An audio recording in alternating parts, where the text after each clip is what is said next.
Move your van. I don't care about wheelchairs. The words hit the courtroom before the case was even called, and Judge Frank Caprio slowly looked up, his pen stopping mid-signature. He didn't raise his voice. He didn't need to. You don't care, he said quietly, because you've never needed one. The young woman in the tailored blazer blinked as her lawyer touched her arm, but she pulled away. I was only there for 5 minutes. Caprio set his pen down with surgical precision. 5 minutes, he repeated. How long do you think it takes someone in a wheelchair to find another way when a ramp is blocked? How long before they give up and go home? She tried to speak, but nothing came out. You're about to learn what accessibility really means, Caprio said. Not in theory, in real life. The courtroom fell silent as the 23-year-old heir to a commercial real estate fortune shifted uncomfortably, her expensive handbag resting at her side, her expression wavering between irritation and confusion. Leaning forward, Caprio remained calm but firm. This court sees mistakes, bad judgment, ignorance, but entitlement that ignores the dignity of disabled people gets my full attention. Her lawyer stood to interrupt. You may not, Caprio said. Not yet. Fixing his gaze on the defendant, he continued. A wheelchair ramp is not a courtesy or a suggestion. It's how people access the world. And when you block it, you don't just inconvenience someone, you erase them. Her jaw tightened, but Caprio didn't flinch. And if you're watching this from anywhere in the world, he added, tell us where you're watching from, because this is where it gets uncomfortable. The clerk cleared her throat. Docket 24 to 8142, she announced. State versus Madison Hartley. 4 counts. Obstruction of a public access ramp under ADA regulations, destruction of a legal citation, intimidation of a public officer, and failure to appear for a scheduled arraignment. The defense attorney stood again, his voice polished and efficient, built to close the case fast. Your Honor, Miss Hartley acknowledges the parking violation. We're prepared to pay all fines and costs today. She has no prior criminal record. She's a graduate student at Brown. This was an unfortunate misunderstanding, and we respectfully request immediate disposition. Judge Caprio didn't look at him. He looked directly at Madison Hartley. Is that what this was? He asked calmly. A misunderstanding? She hesitated. I didn't know it was illegal. Caprio's eyebrows lifted slightly. You didn't know blocking a wheelchair ramp was illegal?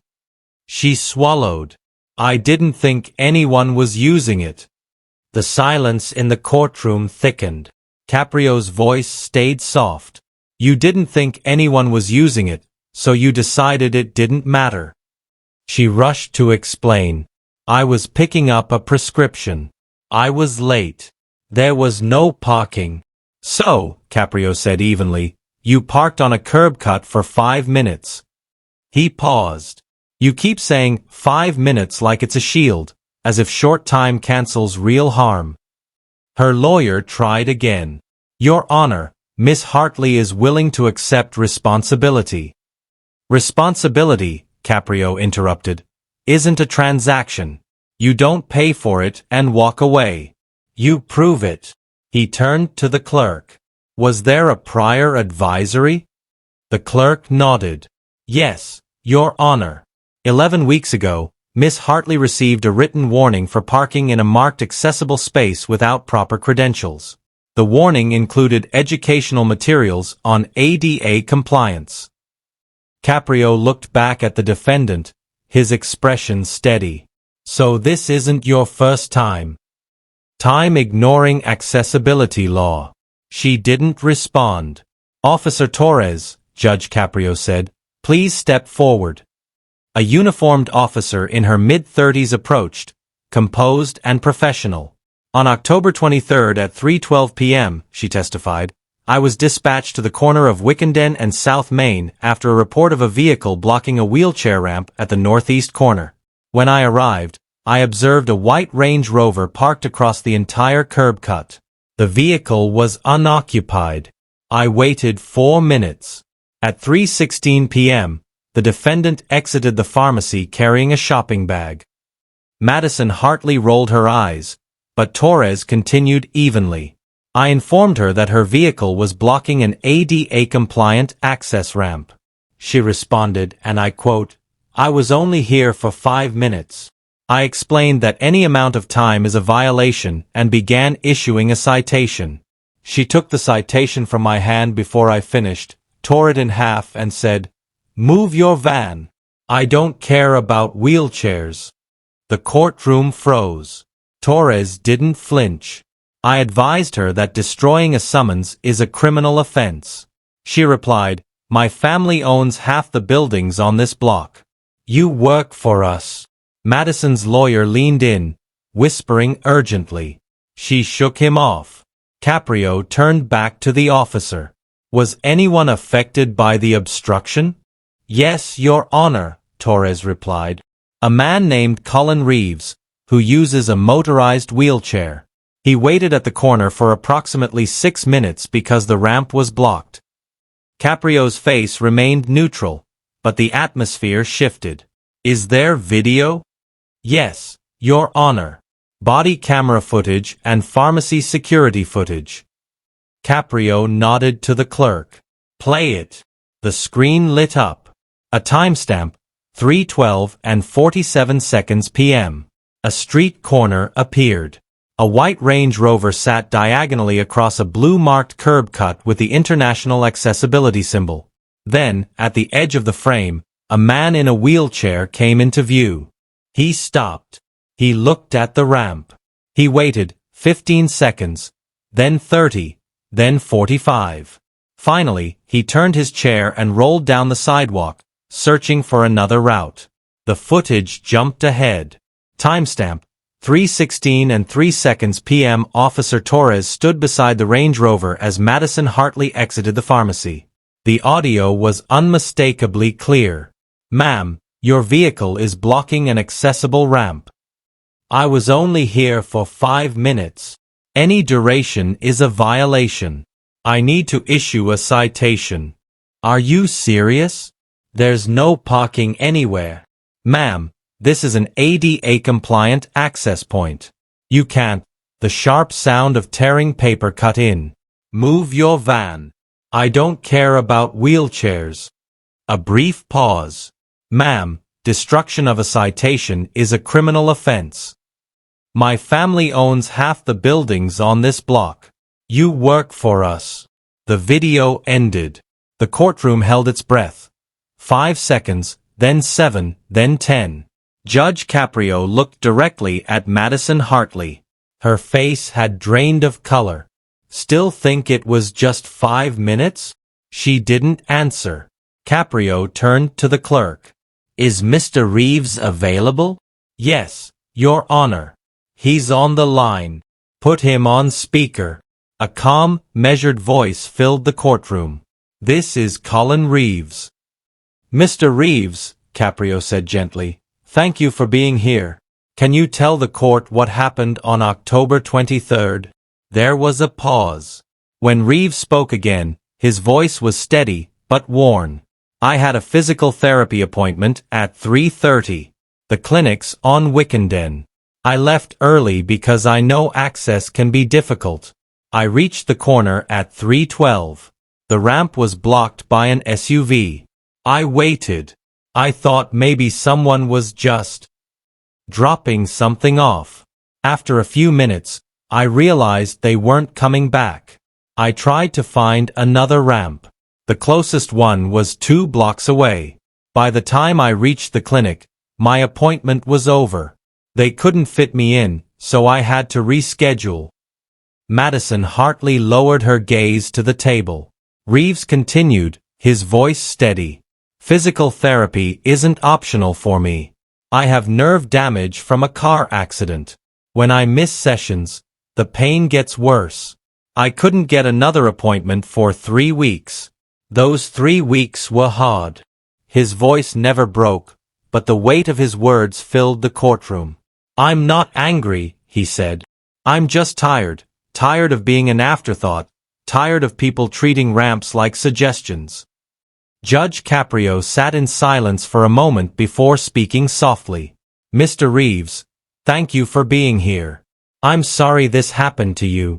Thank you, Your Honor, Reeves replied, and the line went dead. Caprio turned back to Madison Hartley. She stared at the table, hands clenched together. Look at me, Caprio said. She lifted her eyes. Do you understand what you just heard? She nodded. Say it out loud. Her voice barely carried. I made him miss his appointment. You made him miss his physical therapy, Caprio corrected calmly. You caused 3 extra weeks of pain because you wanted to save 5 minutes. She blinked fast, fighting tears. Her lawyer rested a hand on her arm. This time, she didn't pull away. Caprio turned to the clerk. Are there communications on record? The clerk nodded. Yes, Your Honor. 2 calls to the clerk's office, 1 email to Chambers, and 1 voicemail to the city solicitor's office, all from Hartley Development Group's legal department. The messages request expedited disposition and suggest Officer Torres acted with bias. One of the emails offered to fund a community accessibility initiative, in exchange for dismissal. Judge Caprio's expression hardened. Fund an initiative, in return for dismissal? Yes, Your Honor. He turned to Madison. Did you ask your family to step in? No. Did you tell them about the case? She hesitated. I mentioned it that night. The same night you tore up the citation? Yes. Caprio nodded slightly. And the first call came the next morning, 8:32 a.m., less than 18 hours later. She said nothing. Caprio leaned back in his chair. Every call to this court is logged. Every email is time-stamped. Within 48 hours, your family's legal team contacted 4 different city offices. You didn't just ignore the law, you tried to buy your way around it. Her attorney jumped to his feet. Your Honor, Miss Hartley had no direct involvement. She had every involvement, Caprio cut in. She started it. She set the machine in motion, and that machine tried to erase what she did. He opened a folder. On October 24th, this court received a written statement from a pharmacy delivery driver, Luis Vargas. He wrote, I see cars block that ramp every week. People act like it's no big deal, but I've watched people in wheelchairs wait 10, 15 minutes. I've watched them turn around and leave. That ramp is the only way in or out for some people. When it's blocked, they're trapped. Caprio closed the folder. Trapped, he repeated quietly. That's the word he used. Madison's eyes filled with tears. Caprio met her gaze. I'm going to ask you 3 yes or no questions. Answer honestly. She nodded. Did you know the ramp was for wheelchair access? Yes. Did you see the painted markings and the accessibility symbol? Yes. Did you think about the person who might need it? She hesitated, then her voice cracked. No, Caprio nodded slowly. No, he repeated. You didn't think about them because, in that moment, they didn't exist to you. She wiped at her eyes as his tone softened, not in anger but in clarity. That's the truth we're starting from. You didn't see them. You didn't consider them. You made yourself the only person who mattered. He paused. We're going to change that. He opened another folder, scanned it briefly, then spoke with precision. The evidence is overwhelming. Obstruction of an ADA-compliant access ramp confirmed by video, officer testimony, and a civilian impact statement. Destruction of a legal citation confirmed by body camera footage. Intimidation of a public officer verified by audio. Failure to appear for arraignment confirmed by court records. And attempts to influence these proceedings verified by communications logs. He closed the folder. The standard penalties total $1,800. I am imposing $10,000. $8,000 is stayed. Conditionally. Her lawyer went pale. You will complete 150 hours of community service, Caprio continued. Not at a non-profit your family funds. Not behind a desk. You will serve at the Rhode Island Center for Independent Living. You will assist with accessibility audits. You will learn how to measure ramp slopes. You will document barriers. You will meet people who live with those barriers every single day. Madison's hands trembled. You will also write 2 public service announcements. One will be titled Ramps Are Not Suggestions. The other, 5 minutes is a lifetime. Both will air on local access television, with your name attached. He turned the page. Finally, you will complete a disability awareness training program. 8 sessions. You will attend every one. Will attend in person. You will participate, Caprio said, looking up. You will write personal apology letters to Colin Reeves, Officer Torres, and Luis Vargas. No lawyers, no templates, only your words. Madison nodded, tears running freely. You will also submit a written reflection, 800 to 1,000 words, titled Access versus Convenience, explaining what you've learned about the difference. His tone was firm, controlled. All of this will be completed within 12 weeks. Progress reports every 2 weeks. Miss a deadline, submit incomplete work, or try to outsource any part of this, and the $8,000 fine becomes due immediately, along with 60 days in adult correctional institutions. He leaned forward. Mercy is not a discount. It's a contract. I'm giving you a chance to understand what you chose not to see. Fail, and you'll learn another way. Her voice was barely audible. I understand. Do you? I will. I promise. Caprio studied her for a long moment. We'll see. Court adjourned. What followed wasn't dramatic. It was documented. 12 weeks of logged hours and dated reports. Week 1. Madison arrived at the Rhode Island Center for Independent Living. Her supervisor, Angela, who used a wheelchair, assigned her to accessibility audits. Madison measured ramp slopes, photographed blocked entrances, and documented non-compliant doors. She wrote, I never realized how many places are impossible to enter. Week 2. Disability Awareness Training. Participants were asked to navigate the building using a wheelchair. Madison couldn't get through the first doorway. I was stuck for 2 minutes, she wrote. It felt like an hour. Week 3. Madison delivered her apology letter to Colin Reeves in person. He read it silently. Then he looked up, said, Thank you for saying this. I hope you mean it. Week 4 followed with a curb cut evaluation, where a man named David, using a walker, pointed to a ramp that was too steep. I fell here last month, he said, and Madison later wrote, I never thought about angles. I never thought about falling. By week 6, she recorded her first public service announcement, looking straight into the camera. I blocked a ramp because I thought 5 minutes didn't matter, she said. It did. It mattered to someone who needed it. Ramps aren't suggestions, they're lifelines. Week 8 brought her reflection essay. Accessibility isn't charity, she wrote. It's not something we give when it's convenient. It's a right. And I took that right away because I didn't see. I didn't care. I do now. In week 10, she helped install a temporary ramp at a community center under Angela's supervision. How do you deal with people like me? Madison asked quietly. Angela smiled. We wait. We educate. We hope they change. Week 12 arrived, and Madison returned to court alone. No lawyer, no family. Dressed simply, hands steady. Judge Caprio looked at her. Speak. She took a breath. I completed everything you asked.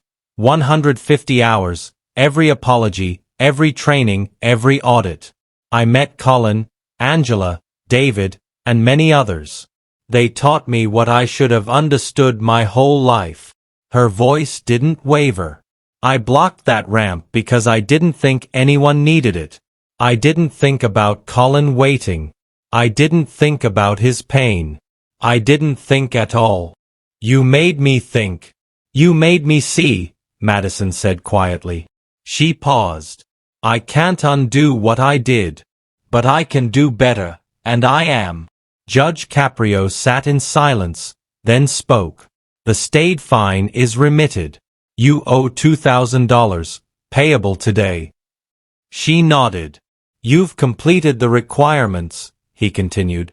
That doesn't erase the harm. It means you've begun to understand, and understanding is only the beginning. He leaned forward. Access isn't charity. It's a right. Ramps aren't optional. They're respect. When you said you didn't care about wheelchairs, what you were really saying is you didn't care about people. Her eyes filled. I know. I'm sorry. Caprio's voice softened. Then prove it, every day for the rest of your life. You're dismissed. 3 months later, Providence tightened ramp enforcement.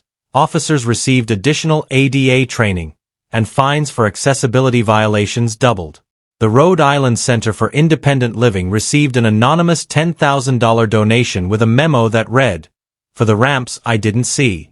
Officer Torres received a formal commendation, and the complaint against her was closed with no findings. Madison Hartley kept volunteering. Quietly, without announcements or posts, she just showed up. So here's the question. Should every accessibility violation require mandatory service, yes or no? She walked in believing ramps were optional. She walked out understanding that ramps are respect.